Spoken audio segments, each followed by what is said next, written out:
நாய் வந்து ஓடுனா துரத்தம் செய்யும். அதான் நாயோட குணமே. அப்படியா? ஆமா, அடியில கணம் இல்லம்னா எதுவும் பயப்பட தேவையில்ல. அடியில கணம் யோ, அது மடியில கணம்யா. மடியிலையா? தெரிஞ்சா சொல்லு, தெரியாம அடி வாங்கி. அடியில கணம் நான் ஈவி காரா போயா. சரி, அத முடியா சொல்றேன் கேளுங்க. இந்த நாய் இல்ல, உலகத்துல இருக்க எல்லா நாய்களுக்குமே ஓடுனா துரத்தும், நின்னுட்டோம்னா அது விட்டுரும். கடிக்காது. கடிக்காது. இது எனக்கு தெரியாது. இது தெரியாம தான் நிறைய பேர் ஓடிக்கிட்டு இருக்கீங்க. சும்மா நின்னு பாருங்க, நின்னோம்னா என்னன்னு தெரிஞ்சிருக்க. கடிக்காதா? யூரிசிட்டியா இருக்கும். திருட்டு பேர் தான் பயப்படணும். அதனால என்ன, இவன் திருடனா இருப்பானோ, ஏதோ கொள்ளடிக்க வந்திருக்கானோ நினைச்சு.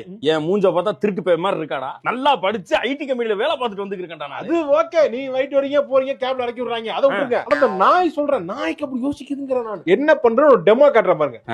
முன்னாடி வாங்க, காட்டுறேன். சார் வேணாம் சார், சொல்றேன் கேளுங்க சார். வாங்க சார், கடிச்சிட போகுது சார். வாங்க சார். நாய் துரத்துதா? ஆமா, துரத்துதா. ஆமா. அப்ப நின்று நின்னா கடிக்காதா? என்ன கடிக்காது, அவ்வளவுதான் பாருங்க. மோந்து போது பாருங்க, அவ்வளவுதான். அப்படியா? ஆமா. நான் கூட நீங்க கோடு போட்ட சட்டை போட்டிருக்கீங்க, கேனத்தரமா அதை சொல்லுவீங்கன்னு நினைச்சேன் சார். கரெக்டா சொல்றீங்களே. கடிக்காது பாருங்க, நல்லா மோந்து போட்டு நிக்கிறாங்க பாருங்க, சுத்தி நிக்கிறாங்க பாருங்க. ஆமா. என்னையா கடிச்சிருச்சு? அது எனக்கு தெரியல. யோ, அது ராபிஸ் வந்த நாயா. ராபிஸா? ஆமா, ஜாம்பி மாதிரி இருக்கு. ஐயோ.